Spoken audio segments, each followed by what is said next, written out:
Hi friends, welcome back to our channel. இன்னைக்கு இந்திராஸ் கிச்சனில் என்ன பார்க்க போகிறோன்னா சௌச்சவ் ரெசிபி தான். வாங்க வீடியோக்குள்ளே போகலாம். சாப்பாடோடு சேர்ந்து சாப்பிடும் போது இந்த சௌச்சவ் கூட்டு சூப்பராக இருக்கும். 1/2 கப் அளவுக்கு பாசிப்பருப்பு எடுத்துக்கோங்க.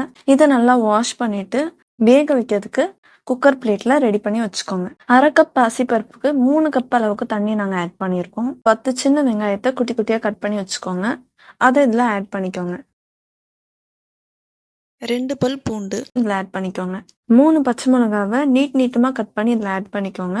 இப்போ அது வேகட்டும். சைட் பை சைடு நம்ம ஒரு சௌச்சவ் எடுத்திருக்கோம். இன்னெல்லாம் பீல் பண்ணிட்டு இந்த மாதிரி குட்டி குட்டியாக கட் பண்ணி எடுத்து வச்சுக்கோங்க. 1/2 கப் அளவுக்கு தேங்காய் பத்தையே பூ திருவி வச்சுக்கலாம். ஒரு சின்ன வெங்காயத்தை குட்டி குட்டியாக கட் பண்ணி இதில் ஆட் பண்ணிக்கோங்க.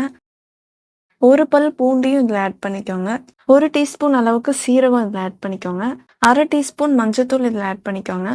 இதெல்லாம் சேர்த்து அரைச்சி தனியாக எடுத்து வச்சுக்கோங்க. இப்போ நம்ம குக்கரில் பாசிப்பருப்பு வச்சதுனால 3 விசில் விட்டு எடுத்தோம். இப்போ நல்லா அது வெந்துருச்சு. இது கூடவே நம்ம கட் பண்ணி வச்ச ஒரு சௌச்சவை இதில் ஆட் பண்ணிக்கோங்க. தேவையான அளவு உப்பையும் ஆட் பண்ணிட்டு இதை நல்லா மிக்ஸ் பண்ணிக்கோங்க. இப்போ இந்த சௌச்சவும் வேகணும். 4 மினிட்ஸ்க்கு வேகட்டும். காய் ஓரளவுக்கு வெந்திருக்கு. இப்போ நம்ம ரெடி பண்ணி வச்ச தேங்காவோட பவுடர் அதை இதில் ஆட் பண்ணிக்கலாம். இந்த வீடியோ உங்களுக்கு பிடிச்சிருந்தா மறக்காம லைக், ஷேர் அண்ட் சப்ஸ்கிரைப் பண்ணுங்க. இதெல்லாமே நல்லா மிக்ஸ் பண்ணிட்டு 5 மினிட்ஸ்க்கு வேக வச்சு எடுத்துக்கோங்க. இப்போ இந்த ஸ்டவ்வை ஆஃப் பண்ணிடலாம். தாளிக்கிறதுக்காக கடாய் வச்சுட்டு 1 டேபிள் ஸ்பூன் தேங்காய் எண்ணெய் எடுத்துக்கோங்க.